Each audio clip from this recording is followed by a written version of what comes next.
फैसला।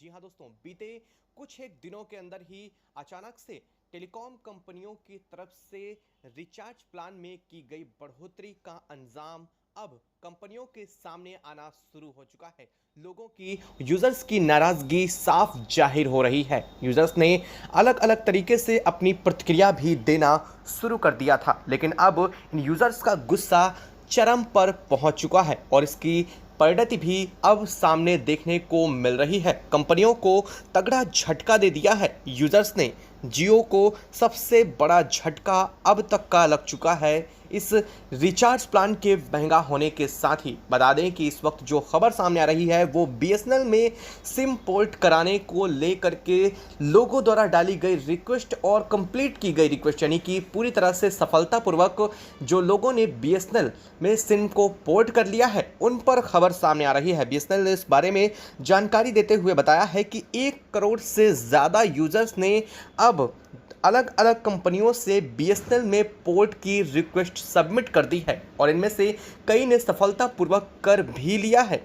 लोगों का गुस्सा जियो, एयरटेल और वोडाफोन पर साफ दिखाई दे रहा है। लोगों ने अलग अलग सोशल मीडिया प्लेटफॉर्म से लेकर ट्विटर और तमाम तरीके की जगहों पर इन कंपनियों का विरोध करना शुरू कर दिया है। लोगों का मानना यह है कि ये कंपनियां अपने तरीके से अचानक कभी भी प्राइस को हाइक कर रही हैं। ऐसे में यूजर्स को खासा परेशानी हो रही है। साथ साथ ये नियम भी चेंज कर रही हैं। अब तक 28 से 30 दिनों का रिचार्ज होता था, लेकिन धीरे धीरे करके इन कंपनियों ने जिस तरह से 25 दिन, 22 दिन, 15 दिन, 27 दिन तक के रिचार्ज निकाले हैं, उनका कोई मतलब नहीं बनता है। ऐसे में यूजर्स को इस बात की भनक साफ लग रही है कि यूजर्स इससे ज्यादा परेशान हैं और इस बात को लेकर के अब कंपनियों को झटका भी यूजर्स की तरफ से दिया गया है, जिसको लेकर के अब ये कंपनियां जियो, एयरटेल, वोडाफोन जैसी प्राइवेट टेलीकॉम सेक्टर्स की कंपनियों को झटका लगने के साथ ही इन्होंने बड़ा फैसला लेने की भी तैयारी शुरू कर दी है। एक बार फिर से खबरें सामने आ रही हैं कि ये जो कंपनियां हैं वो अपने हाइक किए गए, अचानक से बढ़ाए गए रिचार्ज प्लान को वापस लेने की भी तैयारी कर रही हैं। हालांकि यह बात कहां तक सच है, बता आपको इस वीडियो में क्या खबर सामने आ रही है और किस तरह से लोगों ने यह बड़े काम को अंजाम दिया है और अचानक से बीएसएनएल की तरफ पोर्ट होने पर बीएसएनएल पर इसका क्या इंपैक्ट पड़ा है, जिसे सुनकर के आप भी खुश होने वाले हैं। बताएंगे आपको इस वीडियो में। चैनल पर बने रहें। वीडियो को अगर अभी तक लाइक नहीं किया तो लाइक कर ले, चैनल को सब्सक्राइब कर ले, साथ ही बेल आइकन को भी जरूर दबा लें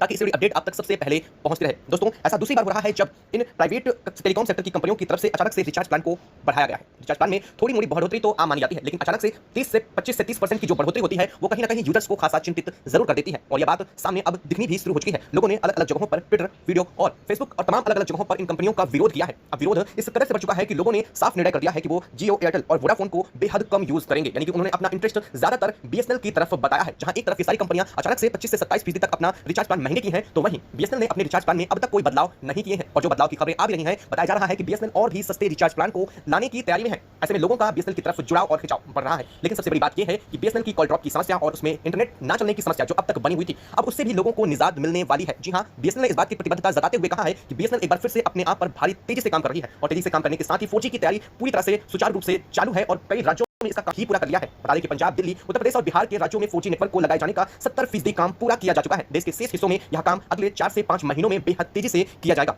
तो वहीं यूजर्स का यह साफ कहना है कि टेलीकॉम कंपनियों की मनमानी अब नहीं चलनी चाहिए, क्योंकि यूजर्स को इतनी तेजी से प्राइस हाइक के बिना रीजन के ये होना काफी अनुचित लग रहा है। उनका मानना यह है कि अभी भी कई क्षेत्रों में इन सिमों को लेने के बावजूद कॉल ड्रॉप की समस्या है, कई जगहों पर इंटरनेट ठीक से नहीं चल पा रहा है। इसके बावजूद ये कंपनियां रिचार्ज प्लान को महंगा किए जा रही हैं। हालांकि कंपनियों की दलील अब तक यह थी कि वो 5G प्लान को लाने के लिए जो स्पेक्ट्रम की नीलामी 15,000 करोड़ रुपए की सरकार की तरफ से की गई थी, उसके पैसे को वसूलने और साथ साथ 5G टेक्नोलॉजी को लाने में जो पैसा खर्च होगा उस पैसे की भरपाई लोगों को रिचार्ज प्लान महंगे करके लेने वाली है। लेकिन अब जब लोगों ने अपना पूरा तरीका बदल दिया है, उन्होंने इन कंपनियों का बहिष्कार शुरू कर दिया है, बड़े लेवल पर लोगों ने इनका विरोध करना शुरू कर दिया है। ऐसे में ये कंपनियां पूरी तरह से डगमगा चुकी हैं। इन कंपनियों को बड़ा झटका लग चुका है। इन जियो, एयरटेल और वोडाफोन में हड़कंप मच चुका है। अब सवाल यह पैदा हो रहा है कि क्या अब ये कंपनियां अपने रिचार्ज प्लान जो महंगे कर चुकी थी उन्हें वापस लेने वाली हैं? जी हां, इसको लेकर के बड़ी खबर इस वक्त सामने आ रही है। लोगों की तरफ से यह मांग भी की जा रही थी कि रिचार्ज प्लान को वापस उन्हीं रेट पर लाया जाए, तभी लोग इस मामले में सहमत हो सकेंगे। ऐसे में कंपनियां अभी इस मामले को लेकर के विचार जरूर कर रही हैं, लेकिन हां, एक बात तो स्पष्ट हो चुकी है कि 1 करोड़ से ज्यादा यूजर्स की तरफ से बीएसएनएल में सिम पोर्ट कराने की वजह से इन कंपनियों को बड़ा नुकसान हुआ है और यह कंपनियां इस नुकसान को लेकर के काफी सीरियस भी दिखाई दे रही हैं। कंपनियों का कि अगर इसी तरीके से यूजर्स बीएसएनएल में शिफ्ट होते रहे और जियो, एयरटेल और वोडाफोन जैसी कंपनियों को छोड़ करके सिम पोर्ट करवाते रहे तो यह उनके लिए आगे आने वाले समय में खासा परेशानी का कारण भी बन सकता है। लेकिन अब बात यहां आती है कि क्या इन कंपनियों की मोनोपोली होनी चाहिए। दोस्तों, बता दें कि प्राइवेट कंपनियां जब अपने आप में आ जाती हैं और इन्हें बेहतर मौके मिलते हैं तो ये प्राइस हाइक करने से बिल्कुल भी नहीं चूकती हैं और ऐसा ही अभी भी कुछ हो रहा है और इसी वजह से अचानक से प्राइस हाइक की गई, क्योंकि अभी तक यूजर्स के पास ऑप्शन नहीं मौजूद है। ऑप्शन इसलिए नहीं मौजूद है क्योंकि बीएसएनएल की नेटवर्क प्रणाली काफी कमजोर थी, लेकिन अब ऐसा नहीं है। बीएसएनएल ने अपने आप को काफी अपडेट भी कर दिया है। बता दें कि उत्तर प्रदेश, पंजाब और एमपी के कई इलाकों में बेहतर सुविधा भी शुरू हो चुकी है। एमपी को लेकर के 4G सर्विस एमपी में शुरू करने के साथ ही हाल में ही बीएसएनएल ने इस बात की घोषणा की है कि अब उत्तर प्रदेश के जो बचे इलाके हैं उनमें भी अब बीएसएनएल की प्रणाली जल्द ही शुरू करने जा रही है। ऐसा होता है तो एक बार फिर से बीएसएनएल की धाक पूरे देश में में जमने वाली है और बीएसएनएल का सिक्का और वो वापस समय आने वाला है जिसका इंतजार बीएसएनएल को लंबे अरसे से था। दोस्तों आपको क्या लगता है कमेंट बॉक्स में कमेंट करके जरूर बताइए। और हाँ, क्या आप भी विरोध में शामिल है? क्या आप भी मानते हैं कि जियो, एयरटेल, वोडाफोन जैसी प्राइवेट टेलीकॉम कंपनियों की मनमानी नहीं होनी चाहिए? और हाँ, क्या आप भी सिम पोर्ट कराने के हक में हैं? अगर हक में हैं तो कमेंट बॉक्स में जरूर ये लिख करके बताइएगा, साथ ही रीजन भी जरूर दीजिएगा।